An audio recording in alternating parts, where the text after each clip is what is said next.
5 years old, my dad sat me on his lap and he said, the next genocide is going to happen on your watch. And my dad worked for naval warfare. Australia has a shadow UN government there. And so when the UN wanted to start to develop their depopulation plan, they worked it out. They beta tested it in Australia. They want to make room. They want your biological body to die so they can stuff you temporarily with soft robotics and then just totally synthetic or genetically modifying it. The second was in 2010 about geoengineering and terraforming the earth to make it, prepare it for the entities to live and us to not be able to live here, at least in the original design. And the third was AI, the AI framework to manage the whole world. So there's an occult connection to this. Can you talk to us about that?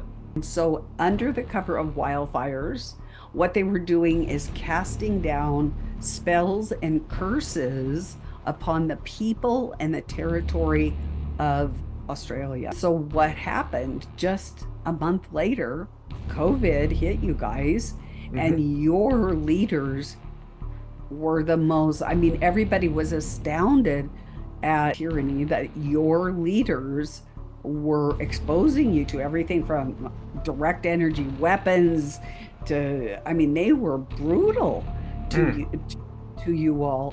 And I do believe that witchcraft played a significant role in that. Of course, they're going to go after influencers first, but the operational go was given in 2018 to hit every man, woman, and child on planet Earth. So their objective, ultimate objective, is to depopulate the planet by what year? They want the old original life forms depopulated.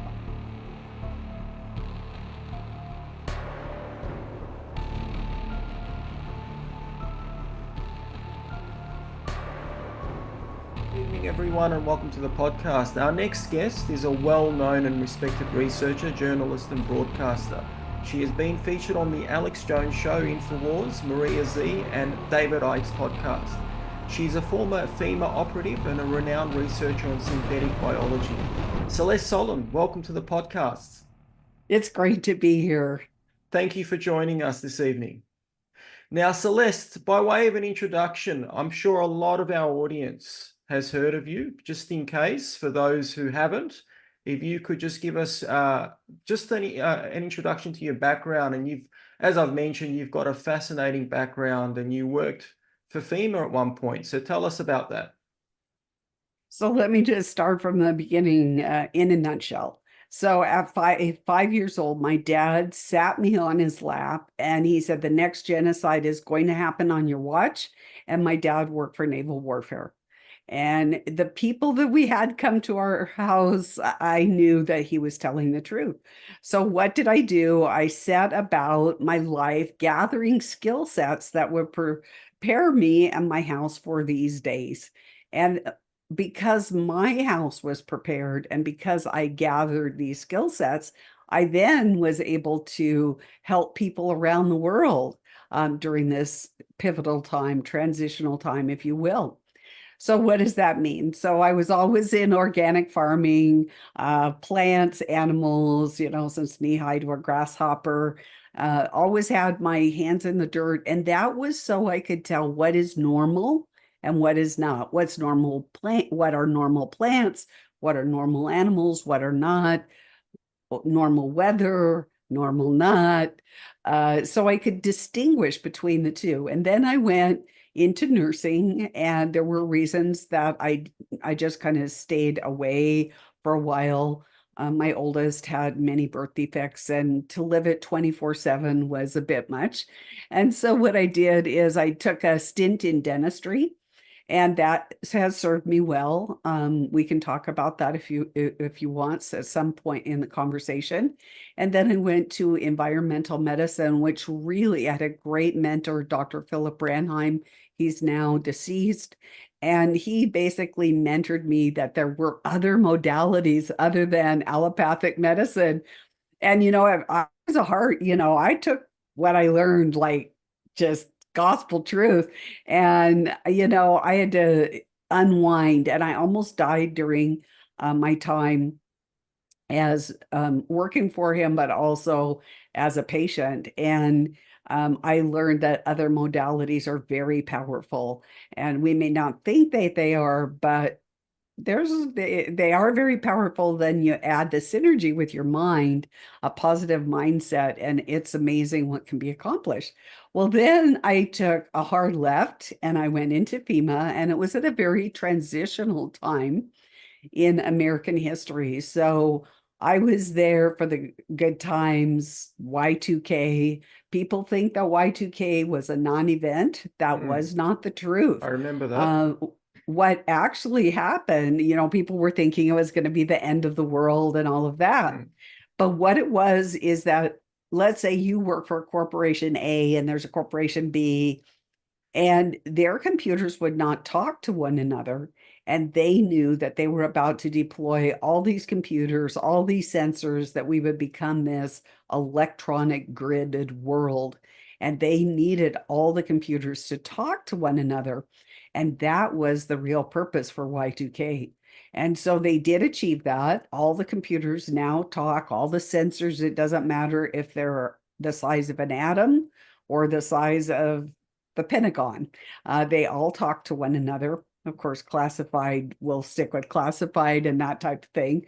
You're not going to be accessing the DoD computers, but they can. And so then also 9/11 and Hurricane Katrina, that had like 20 different objectives in it. They did go into a nursing home before the storm ever hit the shore, and they euthanized all the residents. Of course, there were people who they confiscated their houses, their weapons. And so just to so clarify, they euthanized people in nursing homes. So was this, just remind me, Hurricane Katrina happened in, was it Oklahoma, or where did it have, which, down in the, like by the okay. Gulf, like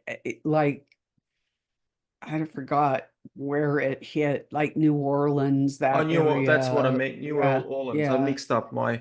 Now, when they euthanized these nursing home residents, was it just in that area where Hurricane Katrina hit, or was it nationwide? No, it was a beta test, and it was to see if there was going to be a public outcry. So what they do is they do beta tests, and then if they're successful, if there's no public outcry, then they codify it into law, and then it just becomes the law of the land. And there was no public outcry. Another thing that happened is they put all those people that with no water, no food, and needing medical attention in that Astrodome. And they just did the Mad Max situation, let people just duke it out. And, people blamed it on the mayor, saying he was incompetent. There was this Patsy FEMA guy. He wasn't the one making the decisions. This was already when okay, so Hurricane Katrina, this is an inside tip. So even before Hurricane Katrina was like one raindrop out in the Gulf, the year before, let's the backdrop, there were, I don't know how many hurricanes that hit Florida, mass devastation, lots of support. All the agencies came together, lots of donations, that type of thing. So, I thought, well, it might be interesting if there's Hurricane Katrina, I'll go on down. So I asked my boss, what's the response going to be? And she looked me square in the eye, and we were the only two women there. And she said, there will be no response no matter what. And the way she said it, I just like my back arched, and I knew that there were objectives that they wanted to meet. And then I watched it unfold. And one of those very interesting in the United States, of course, we have legislation and regulation. And there was a bill submitted to Congress called PM, I think it's EKRA, or it might not have the E. Basically, it is a child reunification bill because, some people were, or some children were at school when the hurricane hit, and there was, some shuffling of people and reuniting parents. So they submitted this bill to Congress saying, under if, let's say, God forbid, there was a nuclear attack, we would not release children to their parents. And everybody thought that that was a reasonable thing. And so it passed Congress. Well, the final wording of the bill, and you should understand, you'll get this one right away. If the environment is not safe, we will not release your children to you Big from public difference. school. Big difference, because right now, supposedly, we've got climate change, blah, blah, blah. And of course, they believe that the environment's unsafe. So that basically means that if you transfer custody, and that's what you're doing when you take your children to school or to daycare, you are transferring custody of your child over to them, and they can do anything Wow. they want. That set the seed. So that was a codification for what happened in COVID. When you took your loved ones to the hospital and you admitted them in the emergency room, and then they wanted to put them on the ventilator and they wanted to put them on remdesivir, and you say no, and they say, no, we're going to do it. And you try and get them out, and the hospital says no. And you have a police standing by. Wow. So what happened, well, what people didn't realize, that initial Hurricane Katrina beta test had made it all the way up to COVID, where you are actually, when you go to the ER, you are transferring chain of custody of your body over to the hospital, and that they can do whatever they want with you. Then they can experiment, they can do their whatever experiments on you. Wow, that term, if the environment's not safe, I mean, that's a very subjective term. It's deliberately vague. It could mean anything. It's up to the government. They could arbitrarily use any excuse, not just within the literal environment. But yeah, so let me ask you, did you know from the outset that FEMA, so FEMA's, just for our audience, that stands for Federal Emergency Management Agency. So it's in the United States, it's a federal agency. So they obviously, as the name suggests, manage crises and emergencies across the country. Did you know from the outset that this organization was nefarious? So FEMA has two sides. It's really like we have a good side and a bad side, honestly. I mean, if we're really honest with ourselves, we are men and women, and we can either make a wrong decision or it can be deliberate. And so, of course, I did know. When I went in to, I wanted to do something for my country. I wanted to serve my country, and that I had the special gifting set, research and, documentation. And really, I was able to minister to people in crisis. Like, there's nothing more rewarding than working with the military and getting 70 people off of their roofs during a flood. And then, as they're crying, when they're devastated, being able to just love them and tell them that there is hope and give them a hug. Now, Red Cross, on the other hand, will not let you do that. There's very strict code there, and you are to be like a robot if you work for Red Cross, but not so much in FEMA. But yes, I did know, because my dad worked for, don't forget, my dad worked for not only the government, but the military. And so I grew up in that type of a household. I knew about the corruption. As a matter of fact, my dad left government service because it was so corrupt. He was not a moral or ethical man at the time. And he left because it was too corrupt. And I go, oh my gosh. So they kind of courted me to go and run for office. And I said, no way, Jose. But yeah, I did know. But nevertheless, serving my country in a very transitional time, because of 9/11. That was a huge long day, go to work. And I think we had our debrief somewhere between like 11 and midnight. It was 2 weeks before I ever saw television footage of what was actually happening. My job was to work with the military and checking on infrastructure, dams, highways, hospitals, bridges, schools, to make sure that everything was safe because nobody knew how big this attack was going to be. Now, here's another inside thing people don't realize is that every county, and I don't know what they are called in Australia, if you have smaller jurisdictions than your provinces, but Maybe not, city it's councils. We have bigger states. than bigger than cities, smaller than states, kind of in Right. between. Sure. Yeah, you've Um, got counties in United States. Counties, That's right. Yeah. In Australia, we right? don't have that. Okay, so just so there's a context for all the listeners and viewers. So every single emergency manager and their right-hand person from every county was back in New York for the event.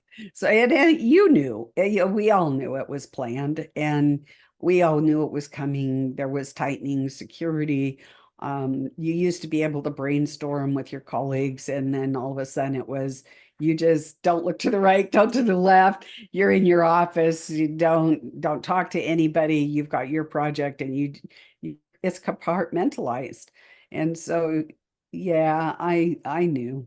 So I just, and I was fine with it. I think I did a good job for my country during that time. Helping people and also getting a pulse of where we were at as a country. And then I left. There was some time with DHS because, as you know, the Department of Homeland Security was not even an agency until after 9/11.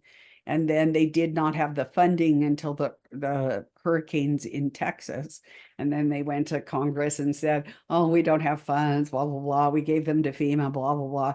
And so, anyway, there was some little fancy dancing, and they ended up both getting funding, and DHS basically came into being. So there was some job sharing there in the beginning, but yeah, very minimal. And in alternative circles in the freedom movement worldwide, FEMA, for some reason, is known for FEMA camps. That's Mhm. gained a lot of notoriety. So could you talk to us a little bit about that? And in Australia, we've also got quarantine camps, a network of these camps across the country. So it's very, very interesting that you bring this up. I'm going to get another drink. I don't know. I've got this little post nasal drip going here. That's okay. So Australia, I don't know if you realize it, has a shadow UN government there. And so when the UN wanted to start to develop their depopulation plan, they worked it out. They beta tested it in Australia. And it's called the Stamping Out Plan. Have you ever heard of that? No, I haven't heard of that term. You should write that out down, and it tells all the different ways. Of course, it was presented for animals, like what way do you shoot them? What way do you take care of their carcasses? But it was also meant for people. And it, yeah, so just like there's a patsy usually for in many operations, FEMA's kind of the fall guy. So yes, there are can so in 2016, Health and Human Services, which is like you think FEMA's bad, you should see Health and Human Services. They put an 88-page bill into our Federal Register. So when a proposed legislation or regulation is going to go into the federal government, it has to go into the Federal Register. It used to be in 2016. Today, it is not so. They no longer put anything in the Federal Register, which because they don't want people to know anything. And so I found on August 15th, 2016, there was this 88-page bill on communicable disease. And it was talking about the coronavirus. It was talking about Ebola. And it was talking about shutting down the whole United States and the Wow. cost of what that would be, as well as quarantine camps and what exactly who was going to pay for what. Like if you had a forced exam because you were sick and they forced you to have an exam or forced you to have a vaccine or a jab, who was going to pay for it? And so they set out like the definitions, everything. That is basically your FEMA per se doesn't have a concentration camp. Yeah, it has like a model template of like how it would operate, but they don't. But Health and Human Services and other agencies within the United States actually do have that, where, and who knows if they'd even be called quarantine camps. They could be your Walmart, they could be your Costco, they could Interesting. be whatever building. So back in 2005, the Department of Defense had contracts with some of these larger companies and Albertsons and Target to be a holding facility. A holding facility. I mean, that could be illegal aliens, like you've got illegal Chinese in your country and other people. And we've got all sorts of people from around the world flooding in now. It could be that, it could be a quarantine camp, whatever they designate, but there are government contracts with those. In Australia, they built these quarantine facilities, and that attracted a lot of controversy. The official narrative, especially in Melbourne, where I'm from, in the state of Victoria, there's official narrative is that the government wasted hundreds of millions of dollars building these facilities, and now they're sitting idle. But obviously, it sounds like, if we were to go according to what you've just said, they do have a purpose. That money hasn't gone to waste. No, they're laying in wait. And there's those Chinese cities, huge cities that are just sitting there vacant waiting. So, who knows what's really going to happen? I'm certainly not in the upper powers that be that would know, what the final shuffle will be. I can tell you definitively there will be more pandemics. I am very concerned from military conferences that I have attended that the next well, we could have a blip of COVID, a variant of COVID. That's not the big one.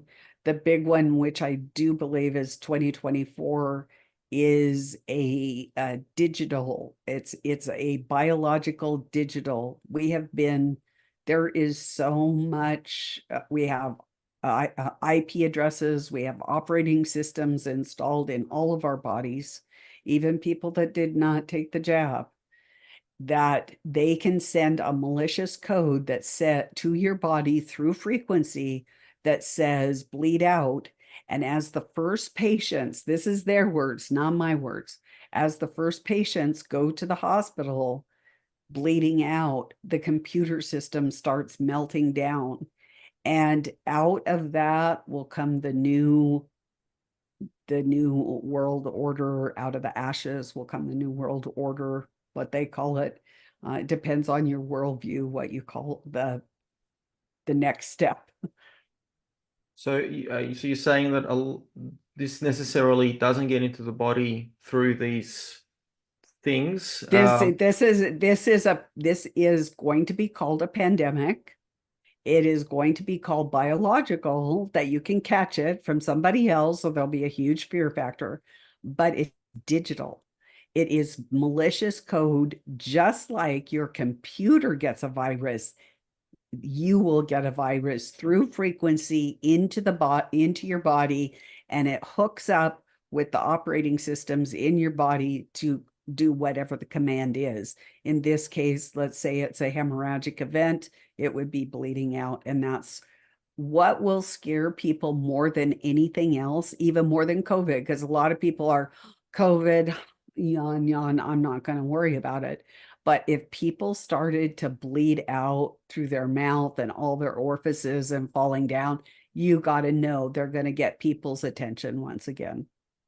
And you spoke about Agenda 30. So I think this is a segue into this. Agenda 30, and you also mentioned that they've brought it forward. So the original plan was to have it in 2030, but they've brought it forward by a few years. Could you talk to us about that? So they are ahead of schedule quite a bit. In 2018, I was at the transhumanist unveiling, and they were bringing on synthetic beings. And at this time, we were hearing about a post-human world. Most of us kind of went bias as we were reading or whatever, researching. I mean, people like myself that were following the technology, I was like all ears and eyes to the deck, but not everybody picked it up. And by 2020, the military was talking about bringing on as the first vaccines were being rolled out, bringing on the new humans. And these are humans that are hooked into the quantum computer. They have superhuman skills. They have Oh, I don't believe they have a soul. So if you pleaded for mercy to them, I don't know that there is, because they're not the original creation. They're not like you and I. They have been changed. And I guess right now, to go further in the discussion, we should talk about synthetic biology. What is it?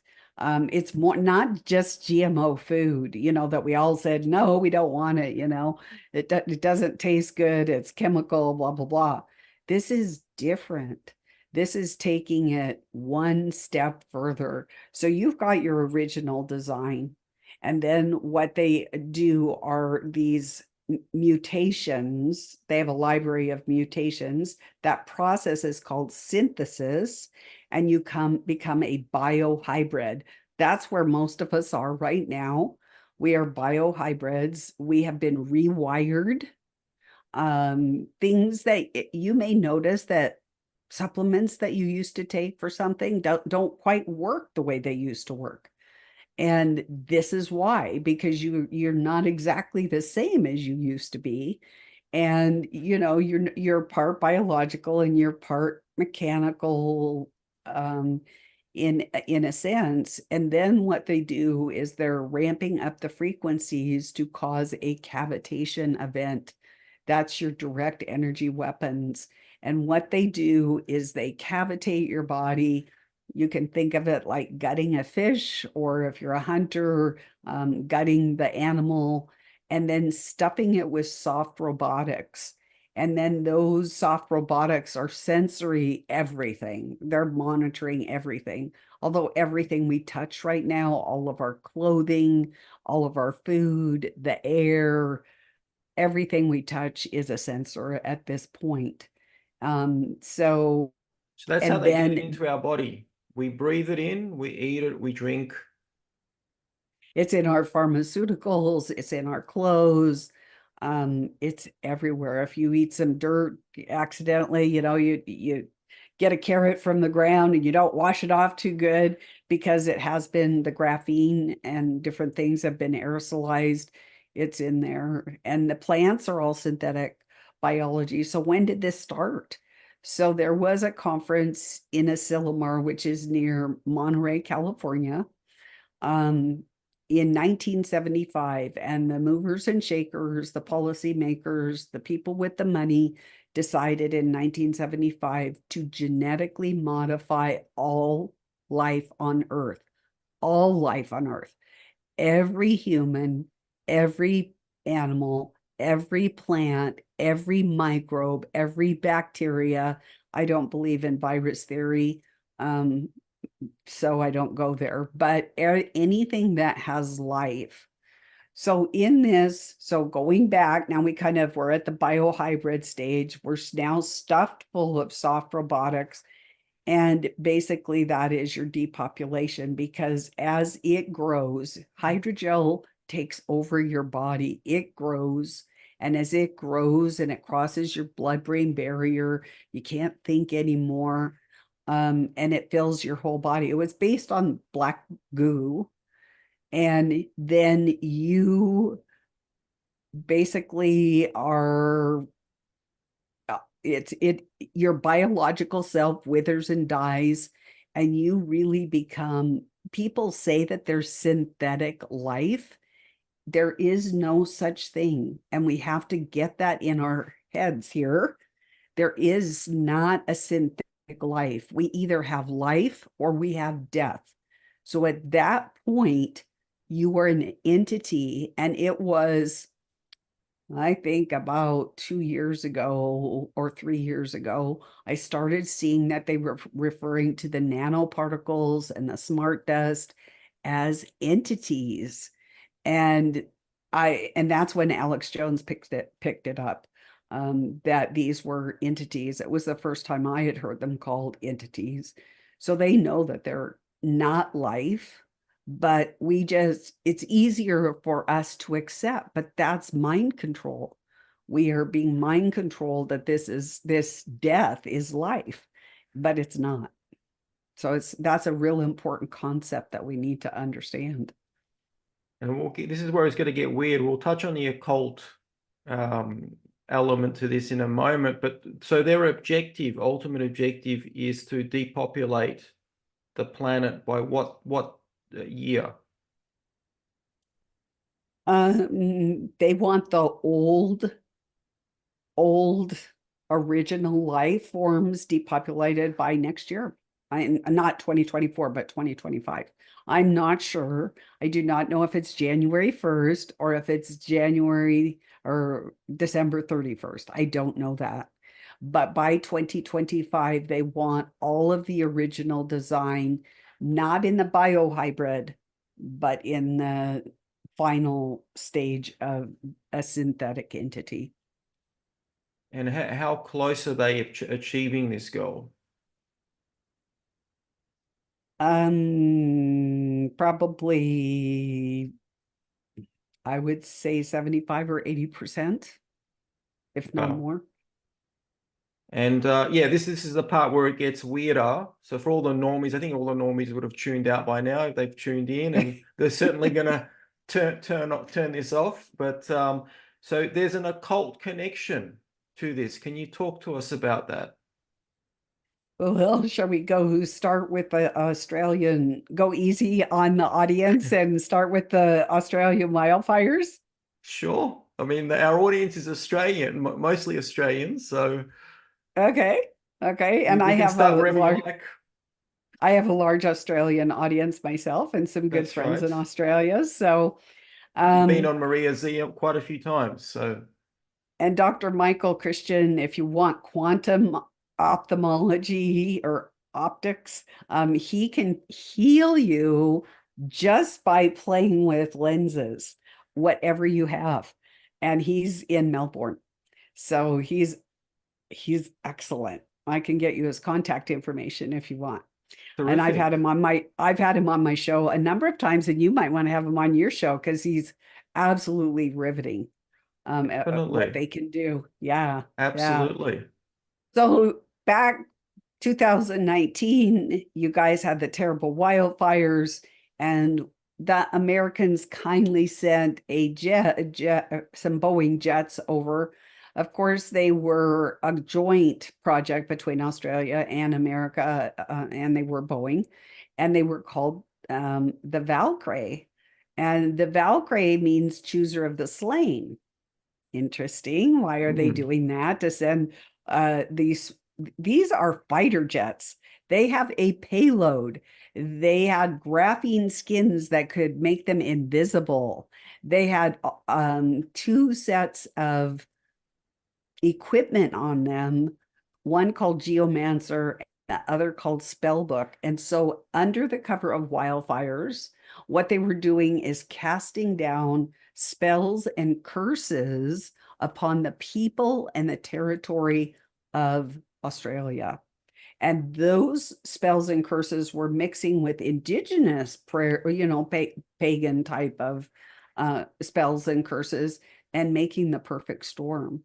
And so, what happened just a month later, COVID hit you guys, and your leaders were the most, I mean, everybody was astounded at the tyranny that, or tyranny that your leaders were exposing you to, everything from direct energy weapons to, I mean, they were brutal to you all.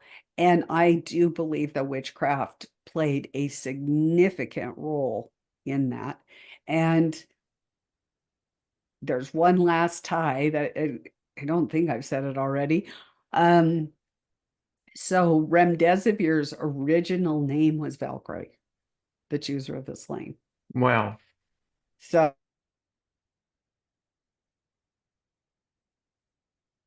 that, it wasn't, of course, that was the first major wildfires that really caught the world's view. And the next you heard the Paradise, California fires, and then the Maui fires. And just recently, I found that the optical direct energy weapons were in play, and they were in fact being used at the very sites where those fires were happening.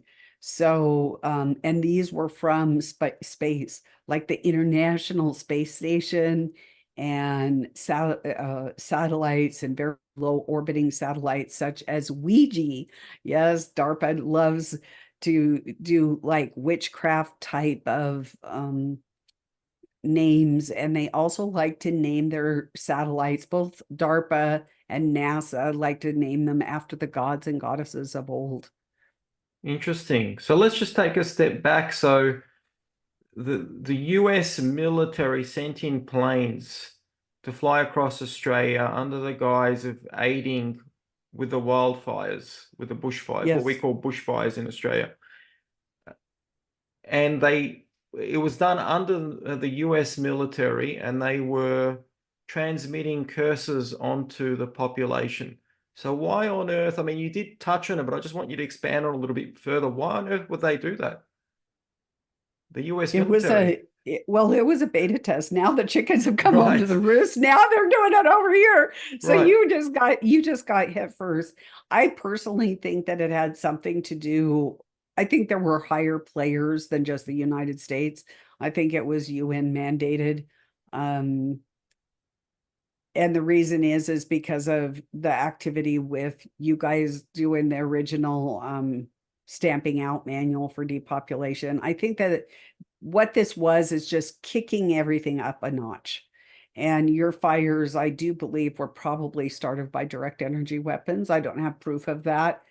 Um, I'm still, in my initial stages of my optical direct energy weapons, and that's like laser beams, and that's what these would have been. But they came on board, let's see, the first real ones that were really kicking rear end up in the space were 2013. So, they were well underway at that point. So wasn't new technology. It didn't just go up there. No, it wasn't the Starlinks. These were satellites that had been up there for a while. They had time to perfect them and figure out their game plan.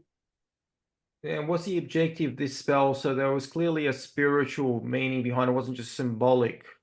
So these are occultists that are doing these things, and they clearly believe in it. Whether or not we believe it or not, that's irrelevant. They believe in it. And so their objective was it to make people, cast them under a spell, make them more docile, more compliant. Was that the objective? I think it was a couple things. One, there was this synergy between um, the curses and spells and your leaders. I think it was primarily directed towards the leadership to get them, just whether you believe in the Holocaust or not, and believe in the Holocaust. I have family that died in the Holocaust, so of course I believe in it.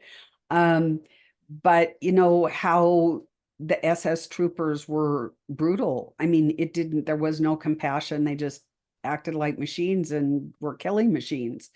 And I think that these spells, and of course the Nazis were very into the occult.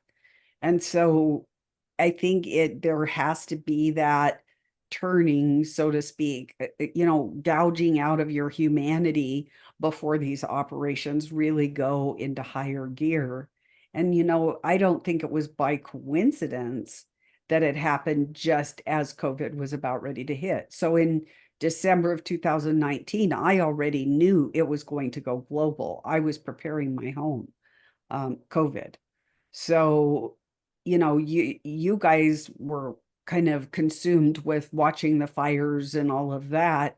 So you were not watching the change or the shift in your politicians, because you were watching the wildfires and what are they going to do? And as there were amazing miracles that also happened in your country. Like I heard of one fire that was aimed at this little city, and I mean, it was going to take it out. And then people prayed, people that have never prayed before were praying, and all of a sudden it did a direct left and Wow. went out of the thing. So amazing story, miraculous stories. So it wasn't only dark. I think there was this good versus evil, dark versus light that was happening in your country at that time. And I've And always in now the it's in the US. US. Yeah. I've always wondered, and a lot of our viewers always wondered in Australia, why our population became so overly compliant. I mean, our leaders were vicious, unusually cruel, but the most puzzling thing of all was how compliant the majority of the population was at the time. And it was like they were under a spell, but we would use that metaphorically, but I guess we could also take that literally. They were the same way in the United States. You're looking at a person that I lived in Montana, which is supposedly one of the most free states, and I refused to mask up. I refused. I had patronized this store. I did very little buying because I had my own organic farm. I did very little, but the little that I did, I spent for 15 years at that store, and they literally called the police on me. And I had a guest, and he was from out of state, and we were supposed to go to an event, and I couldn't very well be thrown in jail, so I had to comply and give him my driver's license. Well, that got me landed in the. I was banned for shopping for life, Wow. not for a month or the duration of COVID, but for life. I Wow. can't goodbye. And my legal protections. I don't care what situation I'm in, and I'm not a troublemaker, but there's times you need to tweak your will. Do you know that I cannot get an attorney to help me to do my will? I have to do like a holographic will because they say they won't represent the likes of me. Wow. So, I mean, but honestly, uh, I think we all have to stand for truth. We all have to stand for what's right and justice. And if I have to take those kind of falls, so be it. I will end my life not compromising my value system. And there's consequences for that. And if it means I don't shop and I don't have legal advice and I get kicked around a little bit in this life, it's okay. It's okay. Are they? Do you think they're singling you out specifically because you're a former government employee? I don't think in this instance, I think they just wanted, that was COVID full bore, and they just wanted to teach anybody that opposed their authority. I could be anybody, and many other people stood up against and paid some heavy consequences themselves. But yes, I do believe throughout, like when I got hit by direct energy weapons, and it was at very specific times. No, I'm not a targeted individual, but I've been hit, what, 4 or 5 times now. And it was after very specific, when I was releasing some news that they didn't really want the public to know about. And I'm just a little bit popular, and they know that. And they were sending a message, back off. And they know me, I'm not going to back off. So now they've actually started a different strategy. So they, like, at first, the World Economic Forum and Reuters was like calling me out by name. And that just made things worse. I have millions of followers. So now what they do is they just like don't say anything, nothing at all, but I watch all this damage control being done. So when I talk or let some information out, like synthetic biology, I just watch all this damage control. And I watch my analytics to see who's popping on. And lately it's kind of got me, because it's been the Obama crowd. So Right. Interesting. yeah, that's like being on the Clinton radar. You don't want to be on the Obama radar. And that's got me a little bit like, you know, So, there's certain there's certain radars you don't want to be on. so when you talk about the Obama crowd, are you referring to people like the Podesta brothers? I'm talking about the people of color with attitude that think, Oh, okay. uh, Sure. we are in your face and we can do anything. We can kill you. We can do anything we want to you. A cartel type um, of color people. And I'm not even racial. I mean, I never, until this whole thing, it's in your face and we can kill you if we want to anytime we want, and we can get away from it scot-free. And, it's just like, that's changed my perception a little bit. How do you mentioned direct energy weapons being hit with that? How does one know that they're being hit by direct energy weapons? What are the signs and the symptoms? Well, so it's going to be different for everyone, but this is some important information. So if you've got a pencil and paper, you might want to jot it down.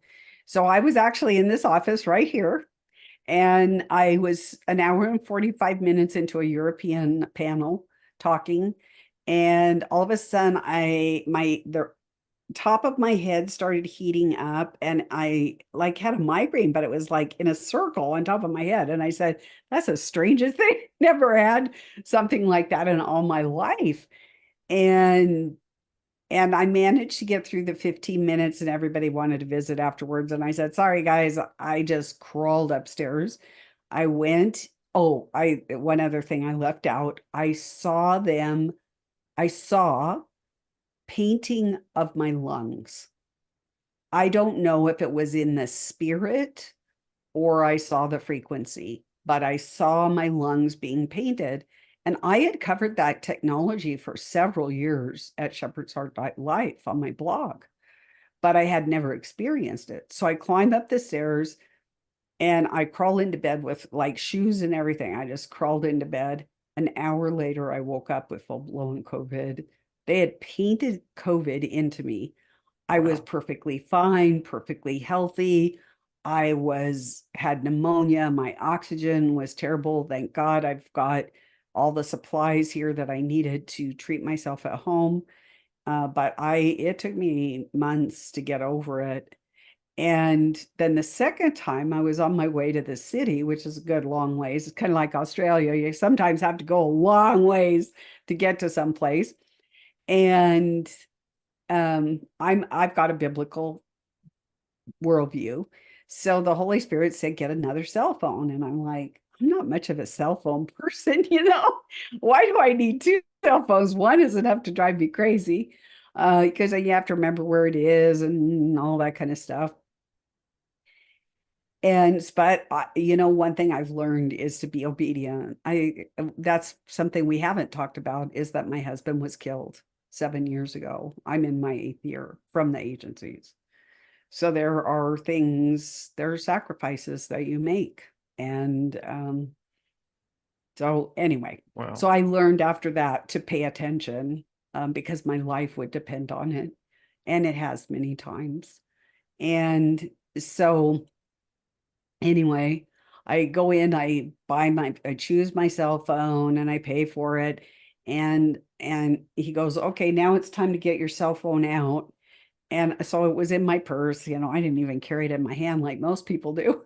And I get it out. I actually, if I knew we were going to get on this, I would have actually brought it down here. When they hit me, so halfway between, I got hit the same way as in my office. And then so I get my cell phone out and the screen is shattered.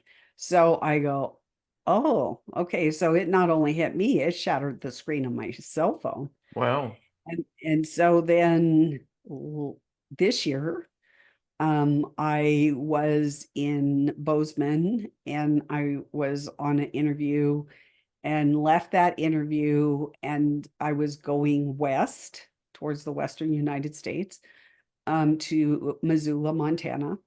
And about 40 minutes out, a laser from the side hit both my dog and I. Instant inflammation. You saw the Um, laser? You actually physically saw this? yes, The and flash? I saw it hit my dog. Wow. And we made so it was an hour to the hotel, and we were so inflamed and it shut our kidneys down for 3 days. We did Wow. not move. We couldn't get food. We didn't do it. We did not move. We literally were in bed, both of us. We both had the same symptoms. We were both hit. Wow. So yeah. So now what can you do about it? Because that's the Mm. exciting thing. So if you are a targeted individual, might work, might not, but definitely direct energy weapons. If you think you're being hit, it's very precise. It's precise weaponry. So what you want to do is step out of the room, preferably step out of your house, maybe go onto the grass or some sand or something like that, and it will stop if it's a direct energy weapon.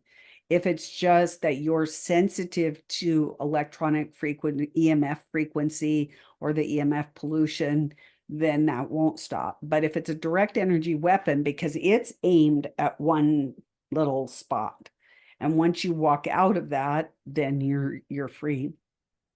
Now, go ahead. I was going to ask, so do they use satellite technology? Is it done, or is it done through the smartphone? Is it a combination of various things, including what I've just mentioned? So right now, direct energy weapons, the big guns, are done by drones, aircraft, very low orbiting satellites, and the International Space Station. And they specifically target, well, target obviously activists, dissidents. Of course, they're going to go after influencers first, but the operational go was given in 2018 to hit every man, woman, and child on planet Earth. So that's why it's important to know about it. And there's a couple other things I need to share about it. And then I want to give you one other danger about it. So you can get some anti-fouling paint. That's the paint that they put on the bottom of boats, that you can paint. Like if you're always hit, like I am been hit several times in my office. So the best thing for me to do would be to paint this ceiling with that anti-fouling paint. You can also get paint by the gallon that has copper in it. That's about $5,000 for a gallon of paint. That's pretty expensive. That's why the anti-fouling paint is much better. Another thing that you can do is, so the scientists that were talking about this at the conference put 2-inch mesh at their temples, and they're shooting direct energy weapons at each other. They're military, they've got access to everything, so they're shooting each other with it. And they found that 2-inch mesh at the temples would stop any energy weapon from any direction at all and prevent you from getting any injury at all. The caveat is, and they didn't tell you how to do it, so I'm still looking for somebody.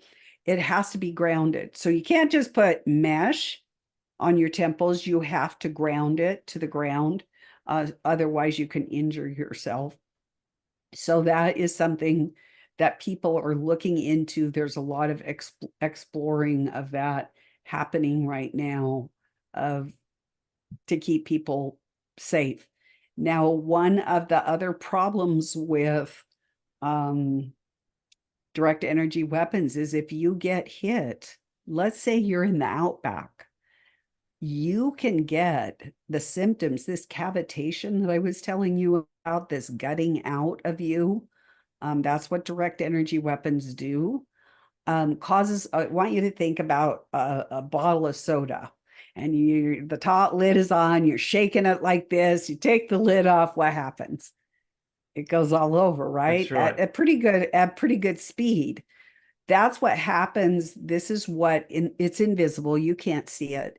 So that they prefer their ears, but they are starting to like eyes a lot now. But the ears were from Havana on, the particular favorite. It would go into your ears, these bubbles, and it would go into your spinal fluid and into the blood that bathes your brain, and it would slam into the brain. And when it did that, it could cause a stroke. It could cause parts of your brain to die instantaneously. It could seed Alzheimer's or dementia that would come Mm. up 20 years later. The diplomats that actually experienced Havana syndrome are not expected to be viable human beings, productive ever again. Wow. Um, the damage can be temporary, but more than likely it's permanent. I know that I have permanent damage. I know another alt media person, and that person's that was hit all on the same day that I was hit has permanent damage. But back to the outback, you can get the bends, and if you go to the hospital, there you have to know what are the symptoms of direct energy weapons, so that if you, God forbid, got hit, you've been hit, you have the symptoms of the bends, you have to get to a hyperbaric chamber, wherever the closest one is. And I would recommend, since this operational go has been given for every person, to find out, do some searching on the internet, your phone, whatever, and find out where the nearest hyperbaric chambers are to you, so that you can get in there and get decompressed safely and not Wow. die. So in a nutshell, the symptoms, and it varies from person to person. So migraines, brain fog, uh, it could literally give you a stroke or dementia or amnesia, neurological issues, um, and flu-like symptoms. So being in bed the whole day. That's the list of symptoms in a nutshell. There's more. So those bubbles go, like, that's what causes the bends. So then those bubbles go all throughout your whole body. And that's what the cavitation, that's why they want to make room. They want your biological body to die so they can stuff you temporarily with soft robotics and then just totally synthetic. Temporary. And this is again going back to that weird element of the occult. So we touched on obviously the fires, but in relation to this, there's also a connection. You mentioned entities before, in connection to nanotechnology and the synthetic biology. Can you talk to us a little bit about that? Well, personally, they're not human. They're not the most evil. They're not like Hitler or Mao. They are entities. They're not human. Are they reptilian? Are they fallen angels? It depends on your worldview, what you think they are, but they're certainly not human, and they hate carbon life forms. They hate humans. And what the powers that be want to do is upload themselves into synthetic robotic bodies, and then live in this world that has been changed and altered through terraforming and geoengineering. So that there were three Asilomar conferences. The first was changing all biological life, or genetically modifying it. The second was in 2010 about geoengineering and terraforming the earth to make it, prepare it for the entities to live and us to not be able to live here, at least in the original design. And the third was AI, the AI framework to manage the whole world. So essentially, and I heard you speak about this before, so these synthetic beings that they're looking to develop and these hybrid humans, and most of the, I guess, humanity, I guess, is now hybrid. They're looking to have some kind of entity, like a demonic entity or a fallen angel, occupy these physical beings that were once human, for example. And that really started with COVID because the payload in COVID could be animal, it could have been pathogen, it could have been toxin, it could have been explosive. And I got really hammered. People, I came out in 2020 and we're talking about, I got this from the military. It wasn't my words, but people were, made fun of me. But now it's come out, oh yeah, there really was toxins and explosives, and also demonic entities, evil entities that could be in the payload, in each one of those spike proteins. It's interesting because I come from a Jewish background. I'm a religious Jew. So also, a student of the Bible like yourself. But it's interesting that every culture speaks about demonic entities, even indigenous cultures, Aboriginal cultures, all cultures across the world have references to this. So I think that's really interesting. Can you talk to us about, there's a term that you spoke about recently about an interesting term called hair bots. What are they? Okay. So do you use shampoo that you get at the store? Correct. Are you saying that I should stop using it? Oh, too late now. So in 2008, the hair bots were released into commercial hair products.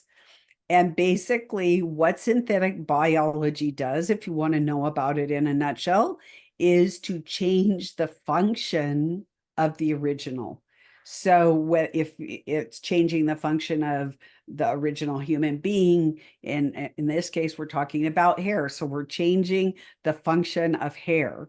And I don't know what God originally planned why we have hair, but we do have, probably to keep us warm, and I don't know what else, but probably many things. But so they put hair bots, these are nanobots, the size of a molecule.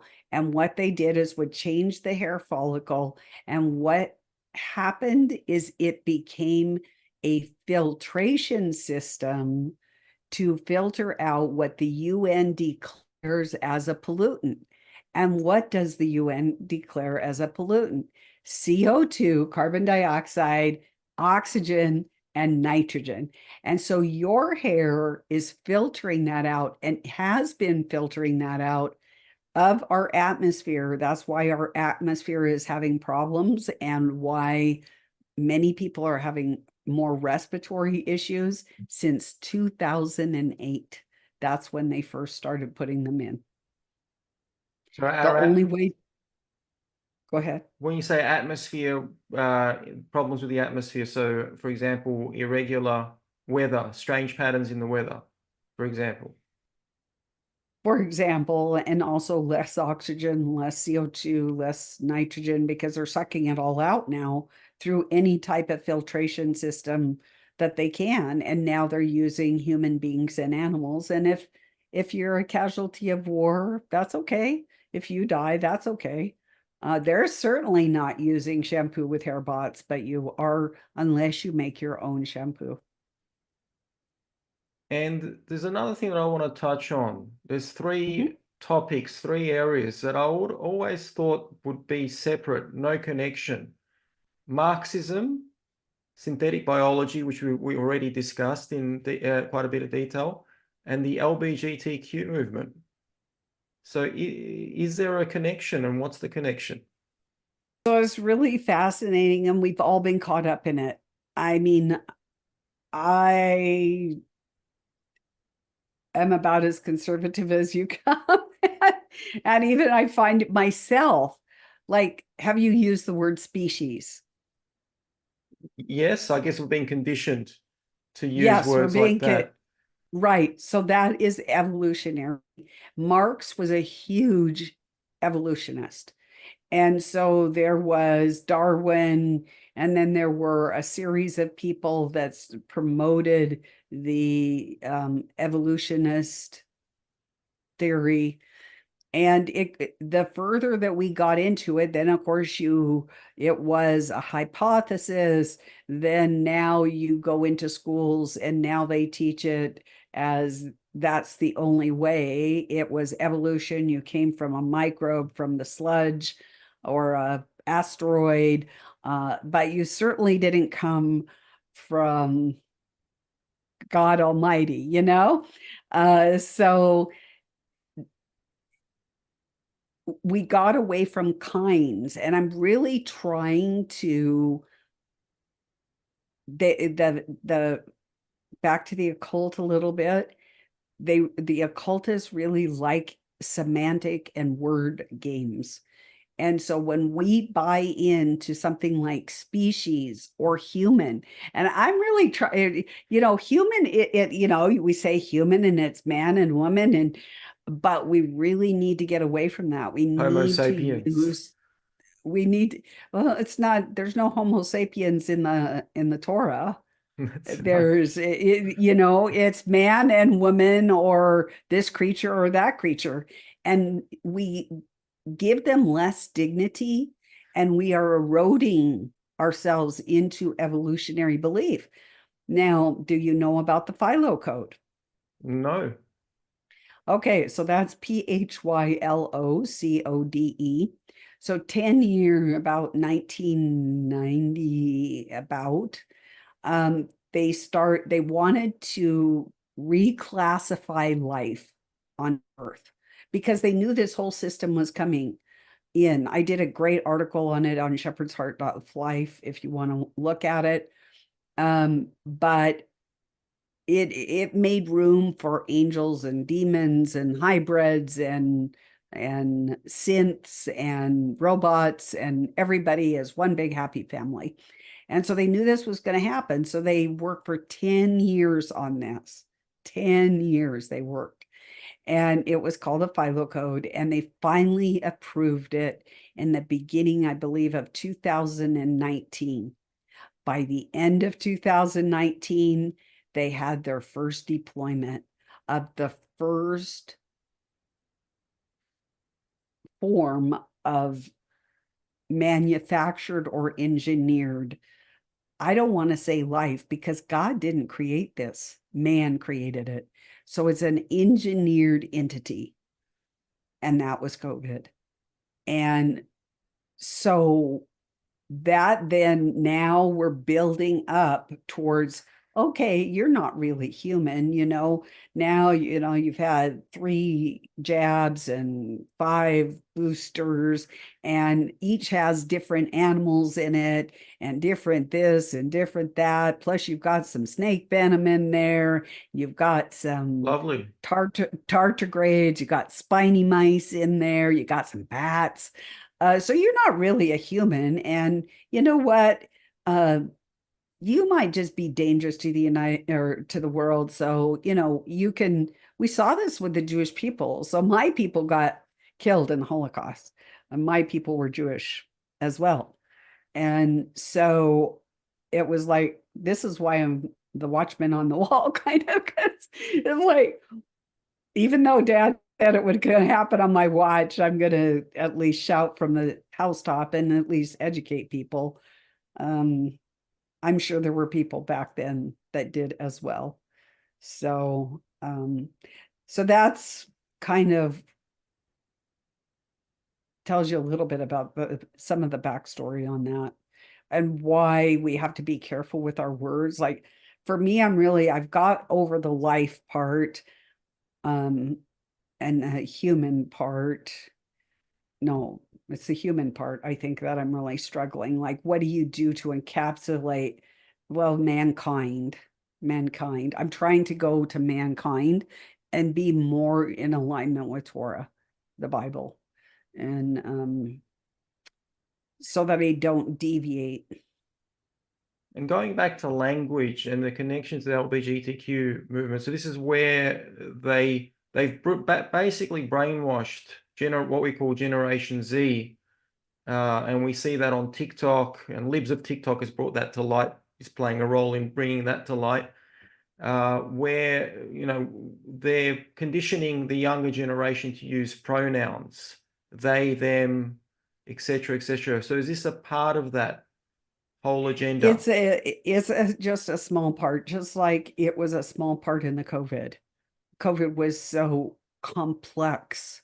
It was called a wicked problem, and this is a wicked problem. They are actually, like I said, we have our original design created in the divine image of God. Then we've got this biohybrid that is now accepting information and communication from entities, and it's changing people physiologically. And even with the direct energy weapons, I have like physical damage, like in my ear canals. My subarachnoid apparatus was damaged permanently. And there's some other things too. But for some, it is literally changing them into these, what do they call the ones that are male and female together? I don't know. Again, Androgynous? yeah, in the Yeah. science fiction movies, the male and female, I mean, there's some creatures that are that way, Yeah. but God created them that way. He didn't create man and woman that way. And so they're literally seeding us chemically, biologically, mixing you with different creatures that have these different things. And then the psyops on top of it.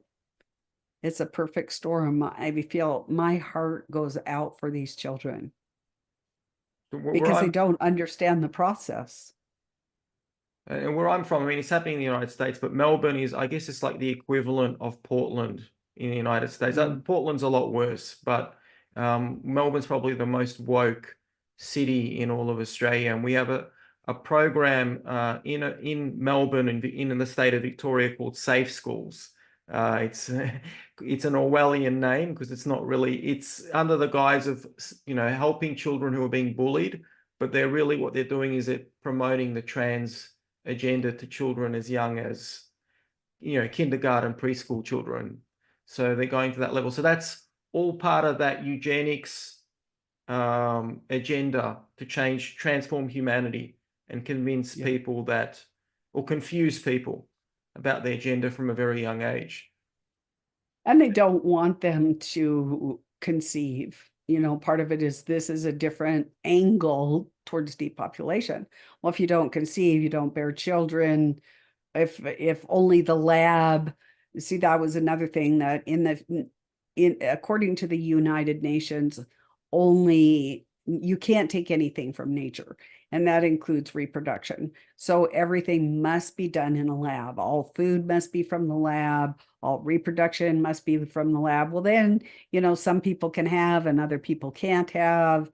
And, what is that production? Is that a manufactured? Is it real anyway? Maybe it's a superhuman entity itself. So it doesn't necessarily guarantee reproduction, but there is something that looks humanoid, if you will. So we're being hit from all sides, and this kind of sounds depressing. Celeste, is there a light at the end of the tunnel, and what can we do to, I guess, circumvent all of this? So we talked a little bit about what to do with direct energy weapons. One thing I want to mention is there are two 20-minute segments on people, some young, like 30, 40-ish people, men and women, that were hit at the White House with direct energy weapons that 60 Minutes did a expose on, and then also children who have been hit by direct energy weapons. I highly recommend everybody watch it. So at least you know what these people went through and hear different, so that you can form your own plan of what you can do. Like I said, stepping out of your house is a good idea. Personally, we've got bad stuff in the air. We've got bad stuff in the water. We've got bad stuff in the food. We've got pharmaceuticals. We've got psyops. We've got chemicals. We've got a real mess. We've got people around the world that no longer believe in God. And I was doing the synthetic biology, and I was feeling like, okay, I love to end with hope, because I don't want anybody to jump off a bridge, and I certainly don't want to, but I was feeling pretty desperate, and I was calling out, and I was saying, give me wisdom. And I ran across this one man's books, Prayers That Shake Heaven and Earth. And I've got to say that this book really is a tool of prayer. You can customize it to your own worldview. You can, maybe maybe there's parts of it that are applicable to you, but not, and others not. And so you can customize it. Don't feel like it's a rote prayer that you have to say.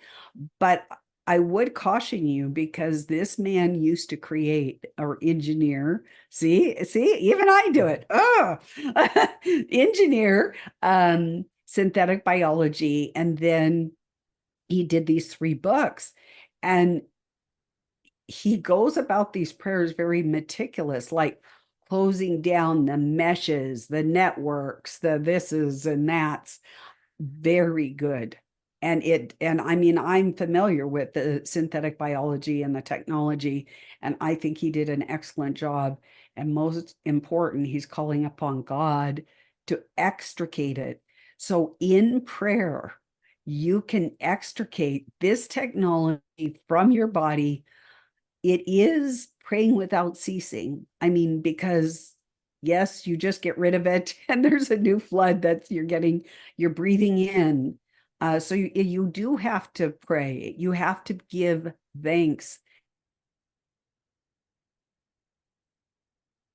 and have gratitude for the fins and the toxins, and to fill it with the nutrition and nutrients that were once in food but aren't anymore.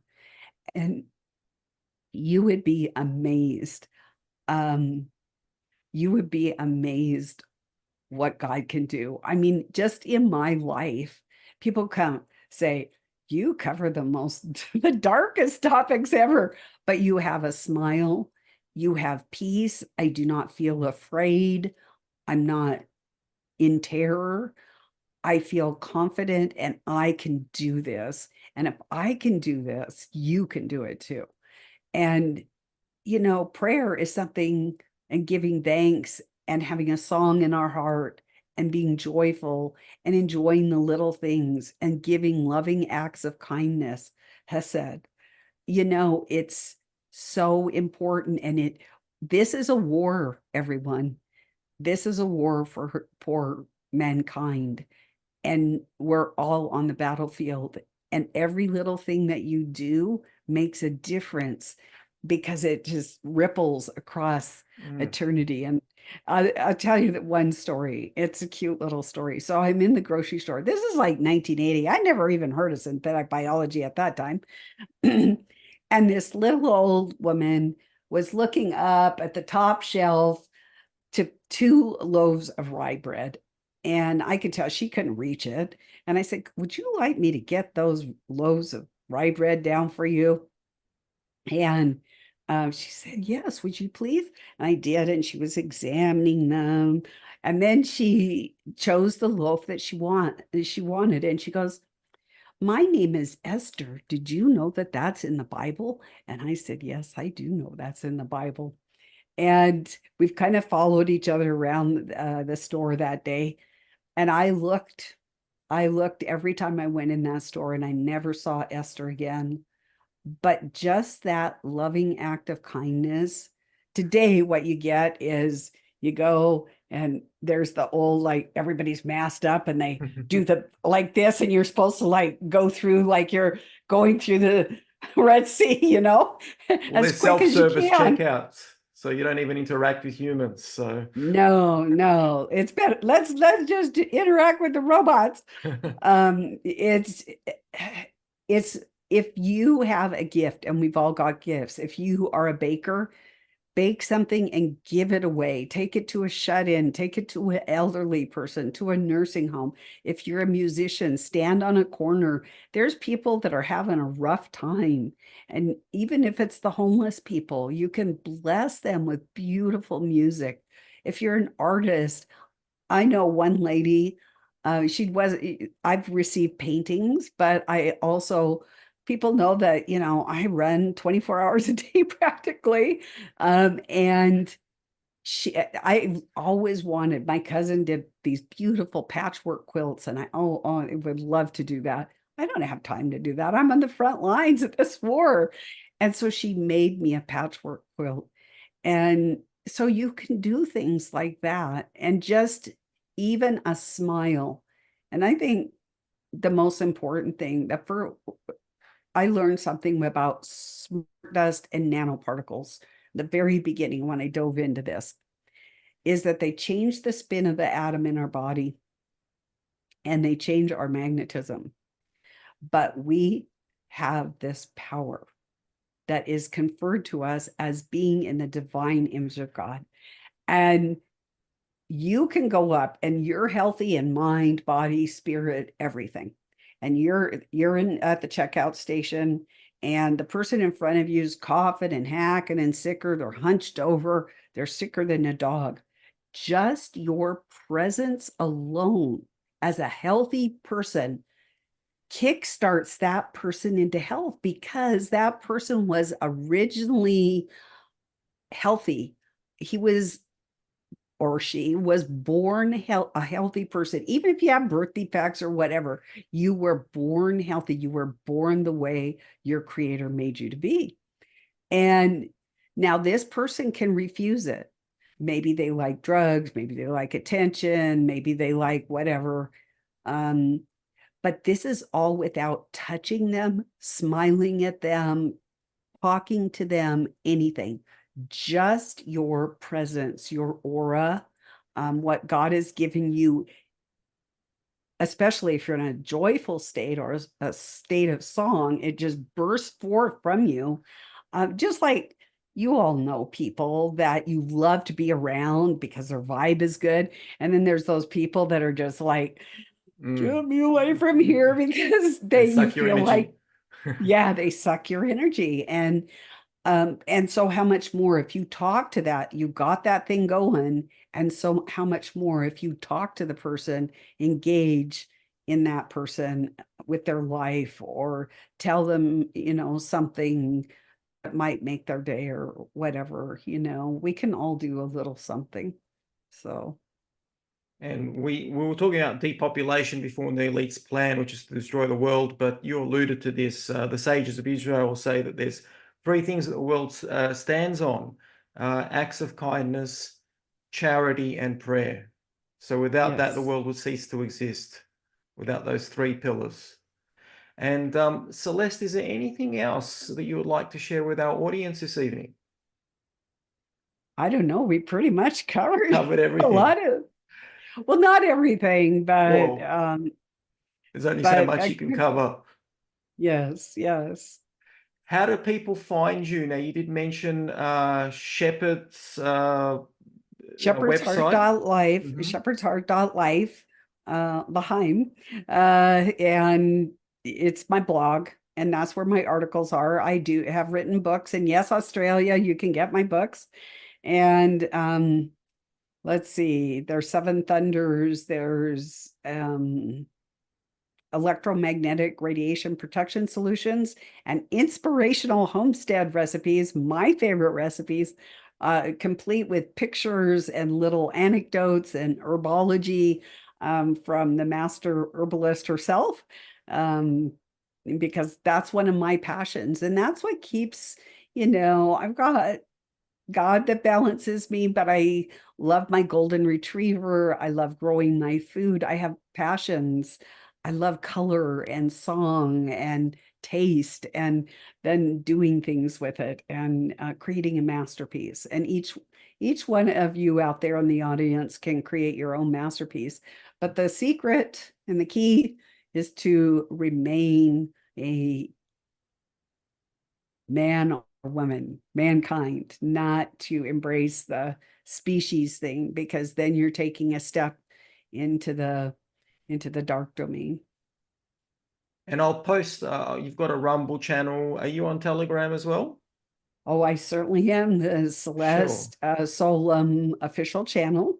And I've got where you can support my work at celestialreport.com. That's where videos are housed. And then I'm on Brighteon and most of the places that Terrific. everybody. I'll post the links up onto the screen and in the description so people will be able to find you. The two places, just to let you know, that I have to be very cautious is Facebook and YouTube, because I have been banned for a long time. And so I think even if I put fuzzy golden retriever pictures up, they might not go for it. So I don't post a lot, but I am starting this new series. I'm calling them snippets. And so if you want to know about technology, but you're a little bit like, I don't know about this world, and I don't want to go in too deep because Celeste can go into the weeds. And so it's 1 to 3 minutes, and it's about one single topic, and you'll love it. It's 1 to 3 minutes. It's just me talking to you and telling you what the name is and why you have to be concerned about it, and if there's anything you can do in 1 to 3 minutes. So that's something to look forward to. I did see that you've got that on your Rumble channel. Hmm. So short Yep. clips. Excellent. Hmm. Well, Celeste, it's been an honor and a pleasure. Thank you so much for appearing on the podcast. We'd love to have you back on again. I'd love to come. Thank you so much. Thank you.